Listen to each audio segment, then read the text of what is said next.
Ajar kami untuk mengetahui rencana Tuhan. Rencana-rencana terbaik yang Tuhan berikan buat hidup kami. Apapun yang terjadi dalam hidup kami percaya Tuhan mendukung kami. Tuhan memimpin kami. Tuhan menyokong kami. Terima kasih Bapa, terima kasih Tuhan. Sama-sama katakan, dan ku ingin mengenalmu lebih dalam dari semua yang ku kenal. Tiada kasih yang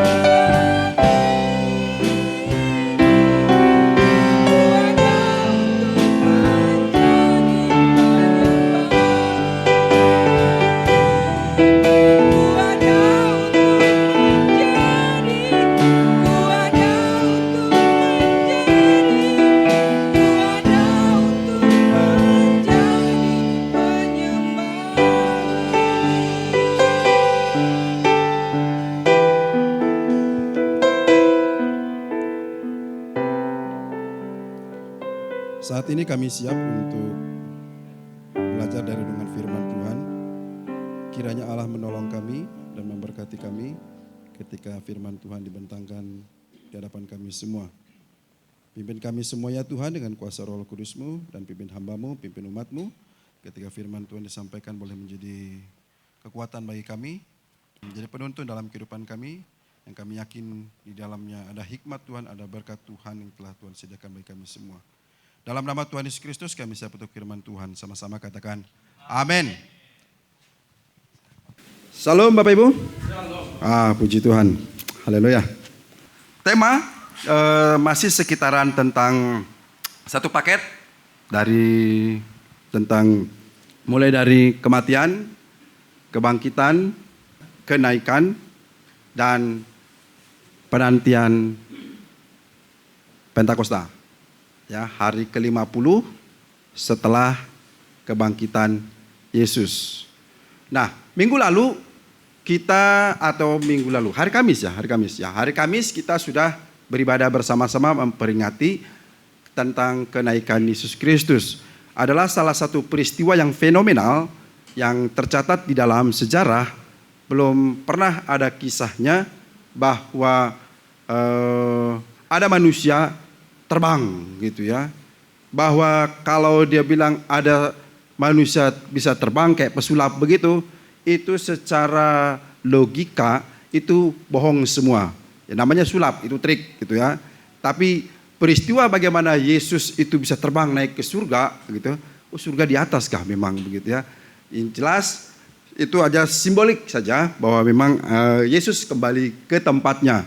Karena memang ada suatu pandangan di atas itu adalah tempat yang maha kuasa begitu ya.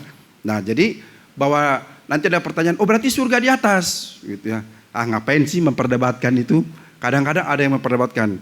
Bahkan katanya sampai, oh kalau begitu Allah atau Tuhan itu berada di suatu tempat.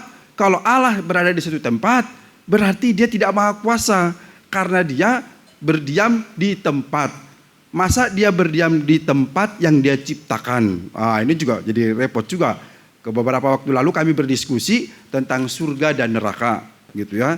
Tentang surga dan neraka. Dan Allah itu ada di surga, gitu katanya. Lalu, loh, kok Allah ada di sana, gitu ya. Nah, terus maunya di mana? Sehingga ada kalimat-kalimat begini. Di neraka pun aku ikhlas. Kalau ada Yesus di sana. Lo ngapain Yesus di neraka? Orang kok gak jelas ya. Bikin membuat kalimat-kalimat yang indah. Tapi kok kayaknya apa-apaan gitu ya. Di neraka sekalipun aku bahagia selama ada Yesus di sana. Lo ngapain Yesus ke neraka? Sudah jelas-jelas tujuannya adalah membawa kita semua ke surga. Jadi kalau yang mau ke sana ke neraka, ya nggak usah bawa Yesus gitu loh, maksud saya. Silakan nikmati sendiri gitu ya. Nah, kembali lagi tentang konsep surga dan neraka. Kalau memang di dalam ajaran-ajaran saudara kita, memang Allah itu tidak mungkin berada di suatu tempat seperti itu. Maka ada dibilang ars gitu ya. Ars itu adalah dia posisinya tidak di kiri, tidak di kanan, tidak di atas, tidak di bawah. Dia memiliki segala sesuatunya, tidak terbatas ruang dan waktu. Saya lebih setuju seperti itu, bahwa kalaupun ternyata Allah ada di sana, ya. Tetapi Allah tidak serta-merta juklak, jablek, duduk, diem, gak ngapa-ngapain gitu ya. Seolah-olah bahwa Allah tidak ada juga di sini. Nah, konsep-konsep seperti ini juga menjadi perhatian kita semua, bahwa Allah itu kita sepakat, dia pemilik segala sesuatu, betul ya. Bahwa ungkapan bahwa Allah Bapa kami yang di sorga itu adalah sebagai bahwa dia pemilik dari segala sesuatunya begitu. Jadi kalau nanti bilang, oh dia sudah di surga, lalu di sini apakah Allah tidak ada bersama-sama dengan kita? Gitu ya. Itu adalah sebagai pemilik bahwa dia adalah dari tempat, ya, kalau dibilang tempat juga susah juga, ya. Karena artinya dia tidak terbatas ruang dan waktu. Nah, Bapak Ibu Saudaraku yang dikasih oleh Tuhan, ketika kita merayakan tentang kenaikan Yesus Kristus, suatu peristiwa yang fenomenal itu, ada satu pesan yang diberikan oleh Tuhan bahwa kamu jangan pergi kemana-mana dulu. Betul ya? Dalam pesan itu disampaikan, kamu tetap harus ada di sini sampai pada akhirnya nanti aku akan mencurahkan rohku kepadamu. Dan melalui momen itulah akhirnya mereka bisa bergerak dengan begitu leluasa, dengan penuh kuasa yang daripada Tuhan. Mereka pergi ke segala penjuru untuk memberitakan Injil Kristus. Nah, kita melihat bagaimana peristiwa-peristiwa itu setelah kenaikan, tentu ada ketakutan yang mereka alami. Di tengah-tengah situasi masyarakat yang tidak mendukung keberadaan mereka. Masih minoritas. Sangat minoritas. Sudah minoritas, dan selain dari pemerintahan Romawi juga mereka mendapatkan intimidasi, apalagi juga dari kalangan orang Yahudi, begitu ya. Tentu kehidupan mereka adalah kehidupan yang sulit, sehingga dikatakan mereka seringkali berkumpul di tempat-tempat tersembunyi, begitu, di ruang-ruangan tertentu, dan mereka bersekutu bersama-sama sambil menantikan bagaimana kuasa Tuhan akan dicurahkan kepada mereka. Kita melihat di dalam kitab Yoel pasalnya yang kedua ayat 28.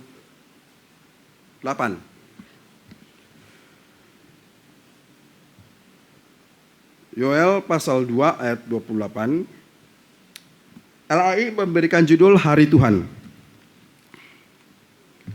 Saya akan bacakan Yoel pasal 2 ayat 28, Hari Tuhan.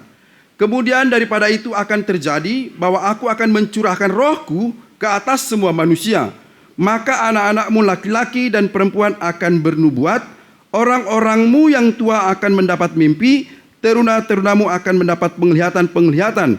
Juga ke atas hamba-hambamu laki-laki dan perempuan akan kucurahkan rohku pada hari itu.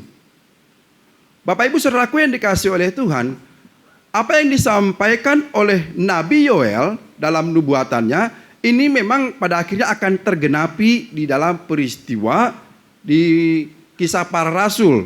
Bagaimana murid-murid mereka dipenuhi dengan roh dan mereka berbahasa, begitu. Dan tentu yang menjadi penekanan adalah bukan bahasanya, tetapi bagaimana peristiwa itu melalui pencurahan Roh Kudus mereka dimampukan oleh Tuhan untuk melakukan karya-karyanya Tuhan. Nah, Bapak Ibu Saudaraku yang dikasihi oleh Tuhan, ketika kita melihat bagaimana tentang LAI memberikan hari Tuhan itu tidak selalu berbicara tentang bagaimana akhir dari dunia ini. Kita sudah pernah bahas itu, hari Tuhan dalam perjanjian lama seringkali, dan pada hari itu, dan pada hari yang telah ditentukan. Nah, di sini juga kita bisa melihat bahwa ketika disebutkan hari Tuhan, bisa juga itu adalah hari di mana Tuhan menyatakan kuasanya. Hari di mana Tuhan menyatakan untuk membuat pertobatan. Hari di mana Tuhan untuk mendatangkan penghukuman. Hari di mana Tuhan untuk akhirnya mengakhiri segala sesuatu. Jadi tidak selalu bahwa kalimat-kalimat hari Tuhan selalu diakhiri dengan akhir dari segala sesuatu. Namun demikian, ada yang kita juga harus tahu bahwa perkataan hari Tuhan itu sifatnya juga bisa figuratif. Artinya dia bersifat terus berkelanjutan. Peristiwa yang terjadi hari itu adalah suatu bentuk gambaran yang akan terjadi di kemudian hari. Maka ini juga akhirnya dikutip di dalam Matius 24 tentang akhir zaman oleh Yesus Kristus.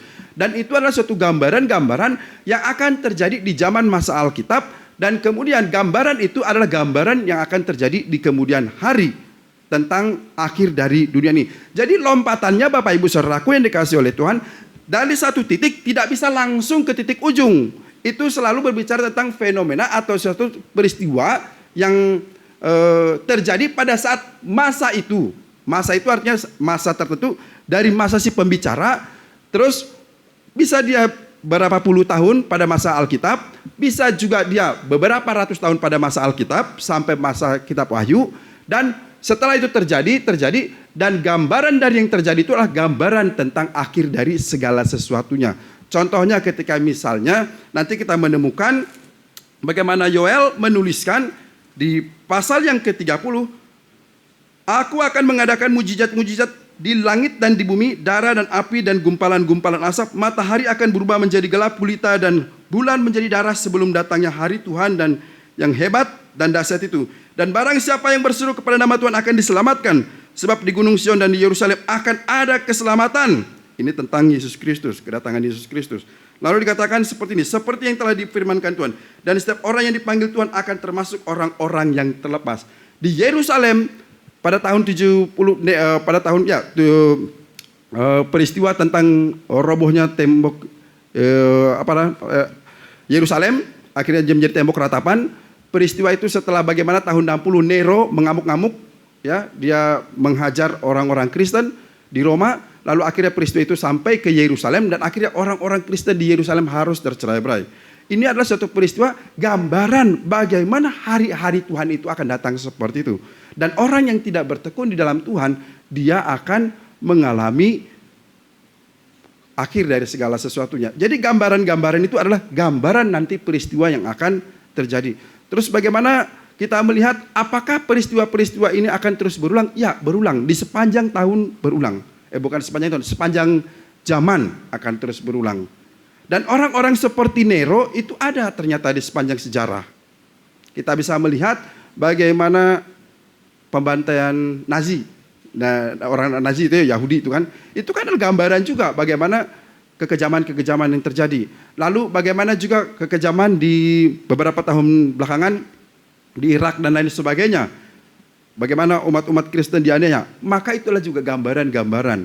Artinya bahwa tidak bisa lompat langsung jauh sekali seperti itu. Tetapi ada peristiwa-peristiwa dan peristiwa itu merupakan gambaran untuk nanti.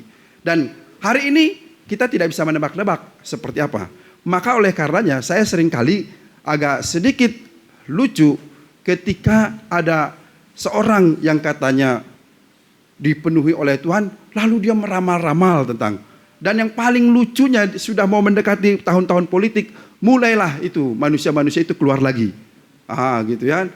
Pokoknya perhatikan saja manusia-manusia itu, ya. Manusia-manusia, saya nggak bisa bilang hamba Tuhan. Kalau hamba Tuhan, seharusnya hamba Tuhan itu bagus-bagus begitu ya. Ya, mereka itu nanti kalau sudah mau menjelang akhir tahun dan tahun baru, wah, keluar tuh. Akan terjadi lain-lain sebagainya. Lalu dia kutip ayat-ayat kitab suci semau-maunya. Yang penting yang dengar amin. Haleluya. Maka itu tidak akan terjadi kepada Bapak Ibu Saudara. Amin. Haleluya. Tidak akan ada terjadi kebangkrutan. Langit akan terbuka, akan dicurahkan berkat-berkatnya kepada kita semua. Yang terbaru saya baru dapat kiriman nih. Dari video Indomie. Pendeta ngomongin Indomie goreng. Bagaimana dia dinubuatkan katanya nanti ada Indomie goreng. Pentingnya apaan sih? Jadi Tuhan melalui Roh Kudus berbicara gitu. Di tahun 70 begitu katanya ceritanya. Lalu ketika dia berdoa disingkapkan. Tahun itu disingkapkan.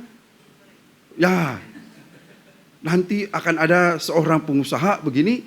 Lalu ada Indomie. Dia sebutkan lagi isi Indomie goreng. Nanti ini, nanti itu. Saya bilang luar biasa sekali anak muda satu ini. Ya, entah siapakah ini. Masih muda sih pendetanya gitu. Tapi kok bisa? Apakah dia mengutip atau itu dari dia? Tapi itu kalimatnya begitu. Dari Tuhan. Dia dapat roh ilham dari Tuhan, Tuhan berbicara, nanti ada Indomie goreng, ada bawangnya, ada kecapnya, disebutkan pula dalam khotbahnya itu. Saya bilang luar biasa, kok Tuhan ngurusin yang remeh-temeh begini, endorse Indomie ini. Gitu ya. Aduh, luar biasa. Oke lah, gitu ya. Tapi kan yang dengar juga amin-amin juga, itu yang repot gitu ya. Diyayain lagi gitu ya. Gitu ya. Tapi jemaat GKI mah aman lah ya. Gitu. Nggak terpengaruh ya. Oke, jadi kembali lagi ke topik awal. Kita akan membicarakan tentang aku akan mencurahkan rohku. Bagaimana kita memahami bahwa Tuhan akan mencurahkan rohnya kepada umat Tuhan. Peristiwa ini kan dilatar belakangi bagaimana mereka mengalami kesulitan hidup. Bahkan di pasal 1 itu tentang bagaimana mereka didatangi oleh belalang-belalang. Hasil panen mereka rusak begitu. Dan ini jelas bagi orang Israel hasil pertanian itu adalah bagian dari kehidupan mereka. Ya ada banyak hal pekerjaan, tetapi kalau sudah hasil panen itu hasil pertanian itu tidak menghasilkan lagi, jelas mereka akan kesulitan untuk mendapatkan gandum, bahkan buah-buahan ya bagi mereka. Nah, ketika belalang pelahap itu menghabiskan segala kebutuhan yang paling pokok dalam kehidupan mereka, ini menjadi kesulitan. Gambaran tentang belalang pelahap adalah gambaran tentang metafora, yaitu bagaimana mereka akan mengalami penganiayaan, mengalami kesukaran dalam kehidupan mereka. Nah, ketika mereka mengalami kesukaran itu bukan karena Tuhan iseng membuat mereka seperti itu, tetapi ada sebabnya sehingga mereka harus mengalami peristiwa-peristiwa yang nanti akan membuat mereka mengalami pembuangan. Nah, ketika mereka akan mengalami hal itu, jadi begini, ketika itu disampaikan, itu tidak serta-merta bahwa itu akan terjadi hari itu. Tetapi diperingatkan terlebih dahulu oleh para nabi-nabi. Selalu diingatkan dulu. Nah, ketika diingatkan, ternyata mereka tidak mau mendengar dan tidak mau menghidupnya. Atau bisa saja juga ada dalam satu peristiwa bahwa mereka diberitahu bahwa peristiwa itu akan terjadi. Artinya, dan itu pasti akan terjadi. Oleh karenanya ketika itu akan terjadi, mereka harus sabar, harus kuat. Ada suatu warning bagi mereka bersiap-siap untuk menghadapi hal itu. Nah, peristiwa ini adalah peristiwa bagi mereka, peristiwanya belum terjadi, tetapi mereka dituntut bertobat. Kalau bertobat tidak akan terjadi. Tapi ternyata apa yang terjadi? Mereka tidak bertobat. Kalau di dalam kitab Amos dan lain sebagainya, mereka satu zaman mereka menindas, orang kaya menindas yang miskin, tidak ada yang peduli satu sama lain.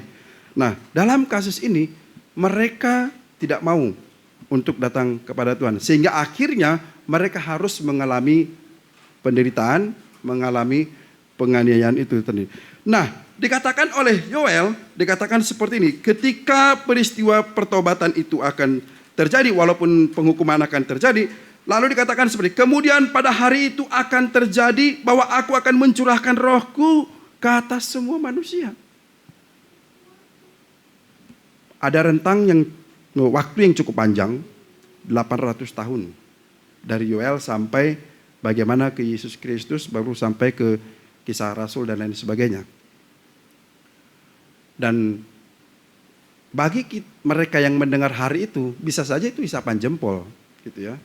Tetapi itu adalah suatu peristiwa yang cukup menghebohkan setelah kejadian hari itu. Dan akhirnya ayat ini dikutip oleh Petrus ketika dia ada di Yerusalem. Dan ketika waktu itu seluruh orang Yahudi yang sedang datang ke Yerusalem untuk merayakan hari Pentakosta. Dan ketika mereka yang berkumpul di sana, baik itu yang dari Arab maupun yang dari Fenisia dan dari semua penjuru negeri, orang-orang Yahudi terdiaspora itu mereka kembali karena memang ada peraturan seperti itu. Mereka akan setahun 3 kali mereka harus kembali beribadah menghadap Allah mereka. Nah, di momen itulah akhirnya Tuhan memakai Petrus untuk menyatakan kuasanya kepada orang-orang Yahudi agar mereka melihat kuasa Tuhan. Jadi ini peristiwa itu sudah dinubuatkan 800 tahun sebelumnya oleh Yoel.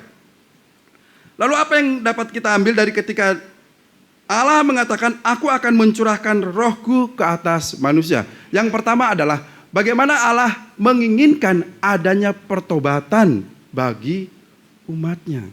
Selalu seperti itu. Ketika Tuhan mencurahkan rohnya, Tuhan menginginkan pertobatan, Tuhan menginginkan adanya suatu pembaharuan dari umatnya.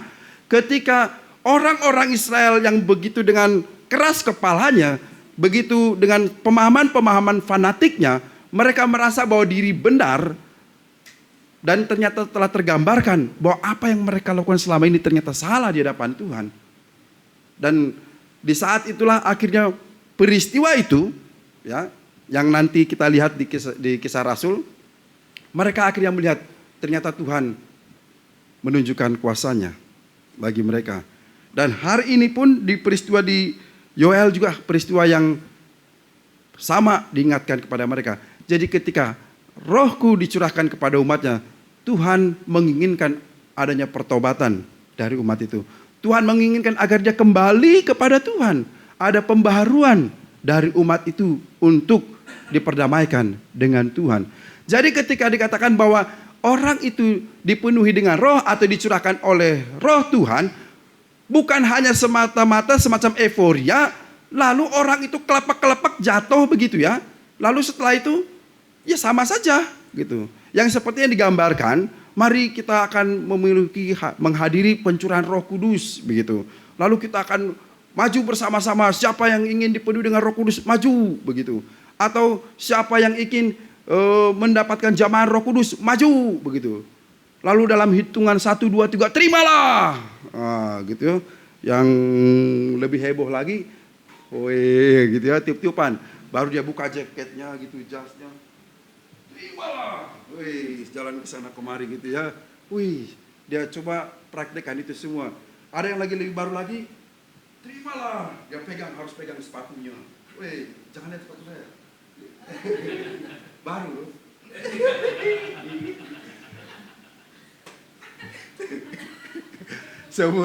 Baru setelah 2 tahun saya baru pakai lagi benar seperti ini. Selama ini saya selalu pakai sepatu yang kayak begitu tuh. Iya. Aduh. Saya baru tahu saya punya sepatu ini gitu ya. Sales datang ke sekolah. Ya gitu kan. Wah, beli semua. Ya aku belilah, aku juga ikutan gitu. Mereka beli, aku belilah gitu. Tapi nggak pernah aku pakai. Gitu kan. Sesekali lah aku pakai ini. Aku pakai juga ke sekolah. Dia bilang, Pak Tangkas tobat. Biasanya sepatunya lain, hari ini lain. Iya dong, sekali-kali kan. Kasihan juga lah, nanti berubah warna gitu kan. Tanpa aku pakai. Kembali lagi kok jadi sepatu. Oke, ada yang begitu loh. Dia harus pegang sepatunya untuk mendapatkan urapan. Begitu. Tapi kan ya bungul juga orang Kristennya gitu. Ada yang mau gitu loh. Salah siapa? Saya kira yang salah itu bukan ulamanya, tapi umatnya. Yang otaknya dikasih penuh, dipakainya setengah. Ada umatnya itu ya segitunya gitu maksudnya. Kok mau? Sudah itu kan jelas salah secara logika begitu. Tapi ternyata mereka terus berulang-ulang, berarti ada yang salah dari cara umat Tuhan dalam memahami Tuhan atau memahami para ulama-ulamanya. Terimalah Tuhan. Terimalah roh Tuhan. Itu adalah Tuhan sendiri yang memberikan tanpa harus diaba-abain. Jadi ketika saya suatu ketika bawa anak-anak di suatu acara, udah kita tahulah. Ya saya sih tidak pernah mempersoalkan bagaimana bahwa tuh Roh Kudus itu bisa dicurahkan kepada siapa, karena jelas di sini juga disebutkan seperti itu. Roh Kudus itu akan terus menuntun, membimbing umatnya. Ketika dia percaya kepada Yesus Kristus, maka Roh Kudus ada padanya secara langsung. Jadi tidak perlu harus nunggu terima-terimaan gitu maksudnya. Dan ada lagi yang setelah kenaikan Yesus Kristus sampai ke nanti hari Pentakosta, pencurahan Roh Kudus hari Minggu ini kan ceritanya kan, itu 10 hari. Jadi ada 10 hari berpuasa. Selalu saya tanya, berpuasa ngapain? Berpuasa untuk menantikan Roh Kudus dicurahkan. Loh, kan sudah kemarin itu 2000 tahun yang lalu. Ngapain lagi 2000 tahun lalu itu gambaran bagi kita untuk seterusnya. Tidak berulang-ulang. Dan ternyata memang ada yang begitu gitu loh. Jadi mereka saya lihat di video tuh, wah kumpul mereka terus tiap malam itu selama 10 hari. Bagus. Niatnya bagus untuk meningkatkan spiritual. Jadi saya ngobrol di grup di Zoom begitu kan. Bagus gitu, meningkatkan spiritual, bagaimana kerohanian dibangunkan bersama. Lalu kita jawab, tapi bukan untuk menanti dicurahkan Roh Kudus kan? Oh enggak gitu, dia bilang gitu. Oh bagus, berarti benar gitu kan. Tapi untuk berkumpul bersama-sama untuk datang kepada Tuhan gitu ya. Mengingat karena kan merayakan, memperingati, bukan menantikan dicurahkan lagi. Nah yang paling celakanya lagi, repotnya lagi. Jadi peristiwa Pentakosta yang pertama itu di Kisah Para Rasul, lalu dibuatlah ada pencurahan Roh Kudus yang kedua, yaitu dalam peristiwa Azusa Street. Ya kan? Di mana peristiwa orang-orang mulai berkata-kata, dan itulah cikal bakal akhirnya yang orang-orang kita melihat sikalabalabasan dalam kurabarabarabara santa itu. Kita melihat itu. Saya tidak mempelajari tapi saya mendengar. Begitu bunyinya kurang lebih. Gitu ya. Saya tidak sedang menghina, tapi memang begitu bunyinya Bapak Ibu Saudara, ya. Dan ketika saya sedang duduk bersama mereka,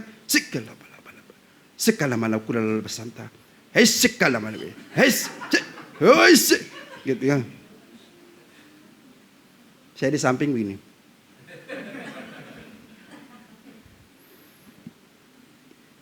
Dan mereka ngajarin saya tuh harus mengucapkan sesuatu Pak. Ucapan dengan cepat, ritmenya. Haleluya, haleluya, haleluya, haleluya. Sampai keluar kata-kata yang tidak jelas begitu. Memang saya melihatnya seperti itu. Bukan menghina, tidak. Tapi itu adalah, memang seperti itu begitu ya. Jadi kalau saya ditanya, apakah saya bisa bahasa roh? Bisa. Ya itu tadi. Ya, seperti yang saya dengar begitu. Kura bala bala bala bahasa. Cek bala bala. Syi sekali labo syi. Nah, gitu dia. Selesai sudah amin. Saya tidak sedang. Tapi memang begitu. Tapi nggak tahu kalau Bapak Ibu dengarnya bagaimana ya. Saya dengarnya begitu ya. Ya, yang saya maksud adalah bukan itu yang mau ditekankan ketika pencurahan Roh Kudus itu. Tetapi pertobatan sebenarnya. Yang menuntun orang kepada pengenalan akan Kristus. Makanya itu dinyatakan di dalam Kisah Rasul 2. Ya, dinyatakan lalu mereka takjub kepada Tuhan. Paulus pernah singgung loh kepada orang-orang yang dengan berbahasa roh. Bagaimana kamu akan berbahasa roh seperti itu dengan bahasa yang tidak jelas? Lalu ada orang yang baru datang ke tempat ibadahmu, dia duduk di sampingmu, kamu sekelebala-bala begitu, bukankah dia akan menganggap kamu orang gila? Dan dia nggak salah kalau dia menganggap kamu orang gila. Paulus pernah singgung begitu. Jadi jangan.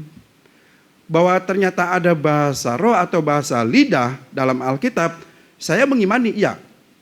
Tapi kan saya tidak punya bukti audible-nya. Bagaimana bunyinya? Saya tidak bisa mengklaim bahwa audible-nya seperti itu. Gitu ya. Lalu kalau bahasa yang lain yang ada di muka bumi ini, ya kita bisa pelajari begitu. Nah, yang paling saya pernah mendengar gini. Satu ketika ada satu tulisan di beberapa negara Afrika tertentu, kan ada seperti kayak bahasa-bahasa yang gitu ya. Lalu ternyata di Indonesia menggunakan ada yang bahasa seperti itu, direkam kok sama dengan bahasa yang di sana. Bahasanya ternyata diterjemahkan tidak ada sedikit pun tentang pengagungan kepada Tuhan. Sifatnya mistis semua. Lalu bagaimana kita bisa mau menaruh hormat kepada Tuhan untuk sesuatu yang bahasa yang tidak kita pahami.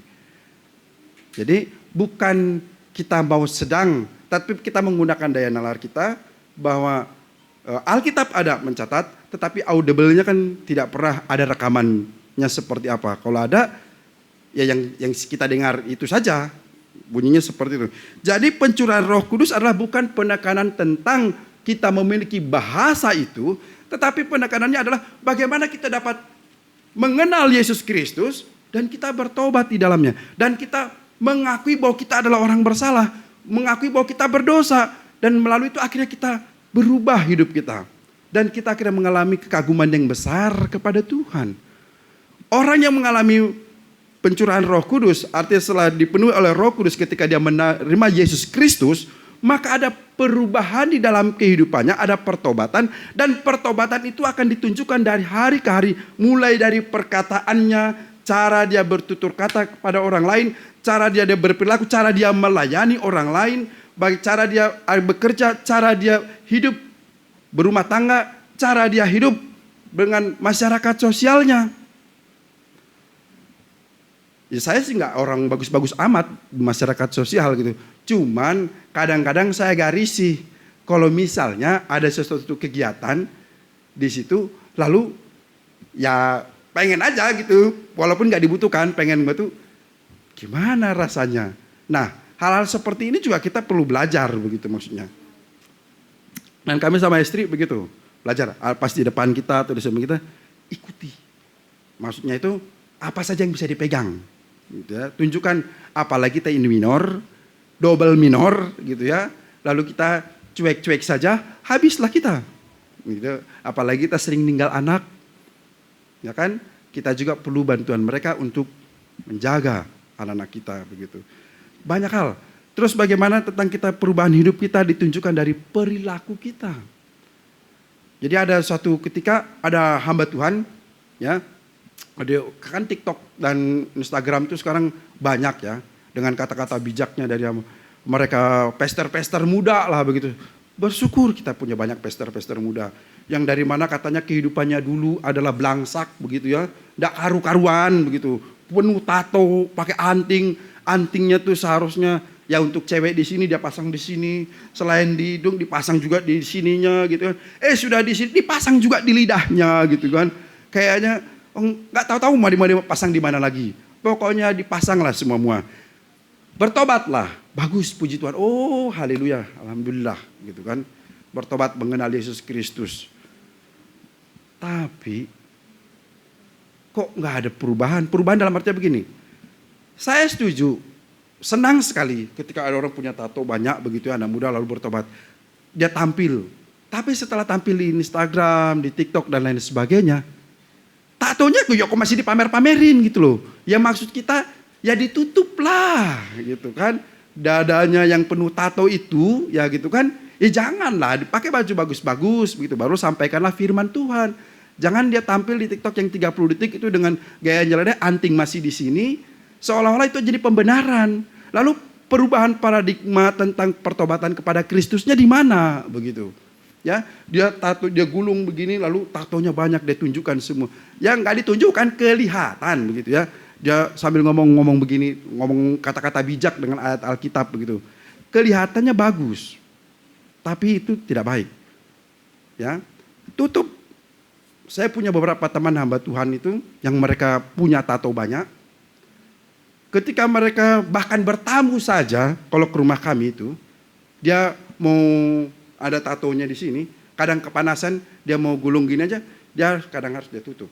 Karena dia ada, ya sudah selesai gitu. Kecuali ya tanpa sengaja terbuka begitu tato-tatonya. Yang penting tidak ada niat untuk mempamer-pamerkan. Nah itu dah. Yang saya maksud adalah, kenapa kita harus begitu? Kalau sudah bertobat ya sudah. Beda kalau misalnya sudah jadi hamba Tuhan pasang tato lagi, ya itu ya lain lagi kan. Itu perlu dipertanyakan. Jadi harus ada suatu perubahan cara dia bersikap, cara dia berperilaku. Rumah tangga sama juga. Dari awal nikah sampai akhir nikah, wah sampai akhir nikah. Apaan sampai akhir nikah gitu. Maksudnya sampai dia mau mati gitu kan. Lah gitu terus, berantem aja terus gitu kan. Ya berantem ya wajar aja, cuma kalau berantem gara-gara mulut, omongan yang tak baik, ya kebangetan terus. Udah tahu kalau dengan kalimat itu dia pasti tersinggung. Masa itu pula mau dikeluarkan terus kalimat itu? Gitu kan. Tapi ada pembelaan. Tapi kalau nggak kalimat itu, dia nggak akan merasa. Gitu, nggak juga gitu. Kita tahulah cara-cara kita dalam berumah tangga begitu ya. Kadang-kadang kita kata-kata yang kelihatannya sepele bisa saja itu mendatangkan keributan, gitu ya.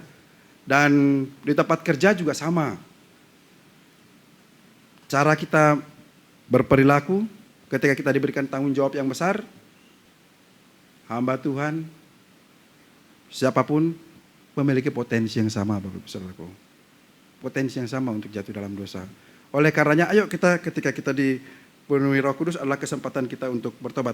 Yang kedua, Rohku akan dicurahkan, hendak menyatakan kepada kita bahwa Tuhan akan memberikan kemampuan bagi kita untuk menjalani hari-hari hidup kita yang ketika kita menyatakan diri untuk bertobat. Ada tuntunan, ada penyertaan, ada pertolongan Tuhan. Ada kesulitan, ya. Ada kesulitan, ya. Tidak pernah ada janji Tuhan bahwa hidup kita akan baik-baik saja, bahwa semua segala sesuatunya akan kelihatan tanpa persoalan. Enggak seperti itu. Justru di awal-awal umat Tuhan, persoalan itu jauh lebih besar. Jauh lebih besar. Jadi ketika mereka ngomongin tentang surga, bagaimana mereka ngomongin tentang bagaimana bertemu dengan Yesus Kristus, itu adalah satu gambaran kehidupan mereka. Karena peliknya hidup yang mereka hadapi. Salah satu faktornya. Selain karena memang ajaran dalam firman Tuhan.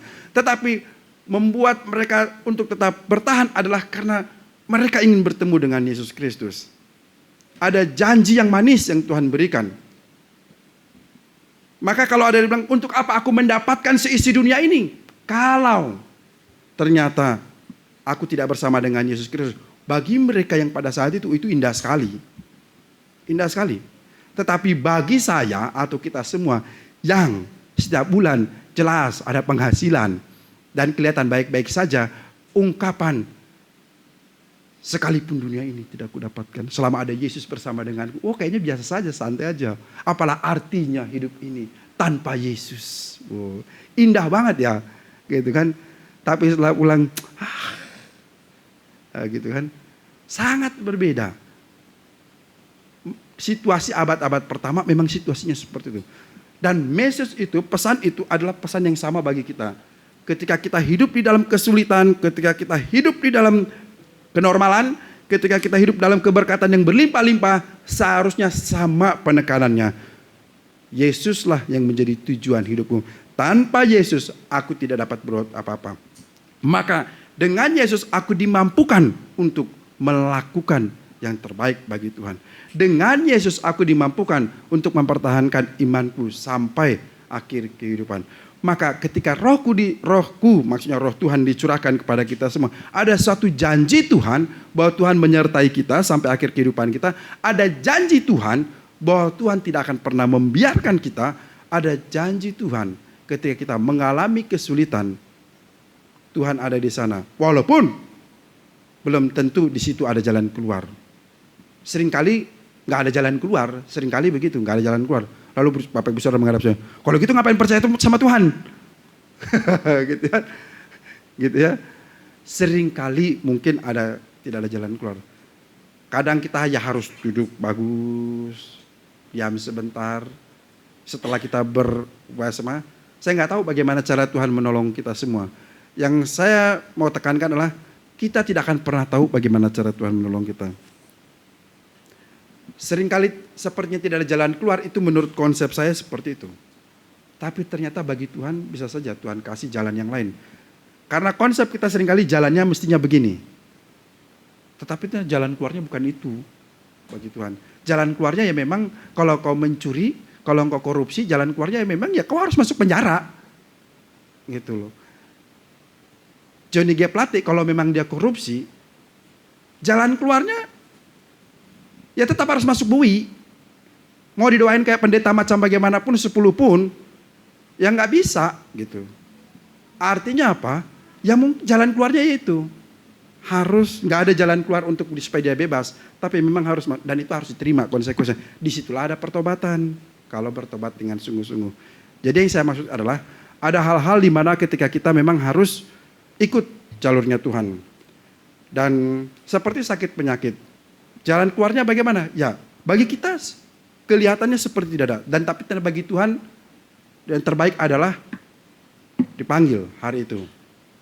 Saya yakin Bu Kris berdoa supaya terjadi kesembuhan dan lain sebagainya dan hidup sehat dan kembali. Jalan keluar yang kita harapkan adalah seperti itu. Tapi Tuhan kan bisa berkehendak lain. Maka seringkali saya sering sama istri ngomong, itu bilang, kita ini harus banyak bersiap-siap. Gitu ya, saya bilang kita ini harus banyak bersiap-siap. Kenapa? Orang tua kita ini secara hitung-hitungan logika, angka, pasti mereka duluan daripada kita. Secara hitung-hitungan angka gitu ya, logikanya begitu. Kalaupun ternyata ada yang muda duluan, itu kan ketidaknormalan lah itu kan dalam hitungan angka gitu kan. Artinya ya sudah, tetapi dalam prediksi pasti yang lebih tua dulu. Jadi yang tua-tua atur diri baik-baik. Oh tidak, Tuhan bisa ambil yang muda dulu. Bisa, kenapa? Kan saya bilang kan berdasarkan hitung-hitungannya gitu ya. Gitu ya.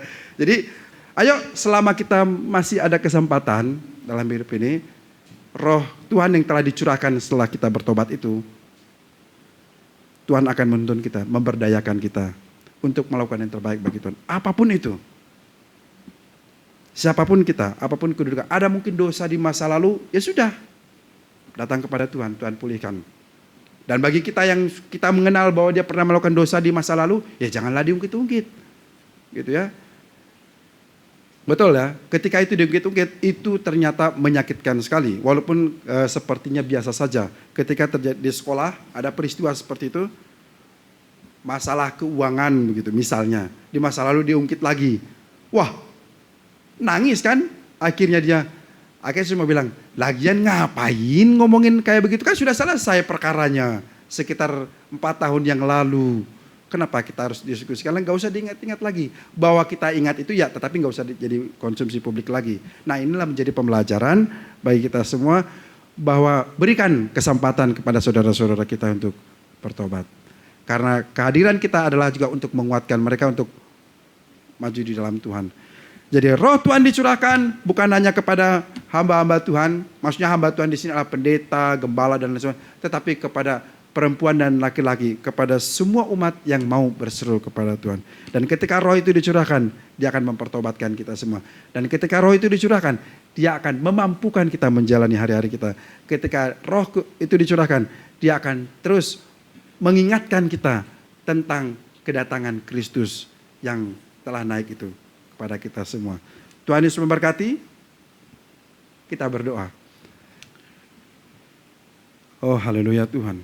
Bapa terima kasih, kami bersyukur untuk hari yang Tuhan berikan kepada kami. Hari ini kami boleh datang beribadah dan kami boleh memuji-muji Tuhan. Kami boleh mendengarkan bagian dari firman Tuhan.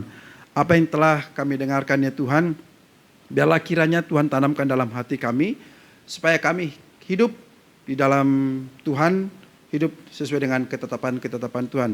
Tuhan telah menyatakan rohnya kepada kami. Tuhan telah menyatakan anugerahnya kepada kami. Sehingga kami dimateraikan, sehingga kami dilayakan, sehingga kami dipertobatkan ya Bapak. Sehingga kami juga diberdayakan oleh Tuhan.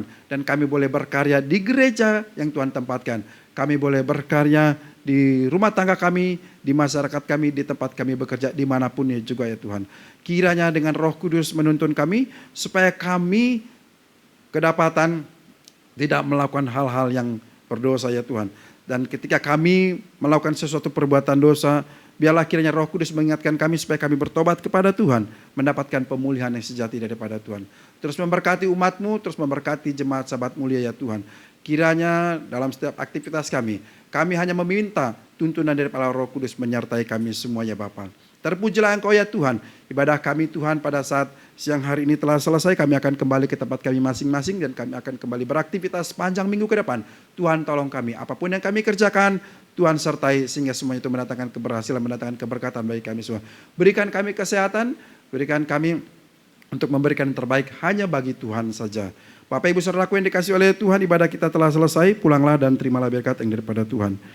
Tuhan memberkati engkau dan melindungi engkau. Tuhan menghadapkan wajahnya kepadamu dan memberi engkau kasih karunia. Tuhan menyinari engkau dengan wajahnya dan memberi engkau damai sejahtera.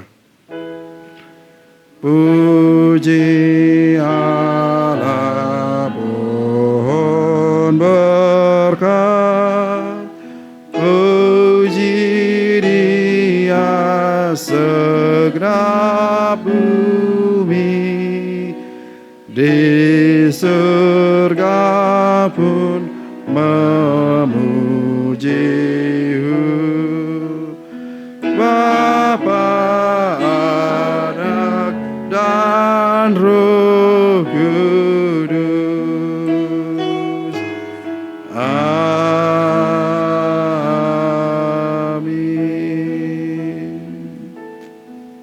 Amin. Saat teduh sejenak.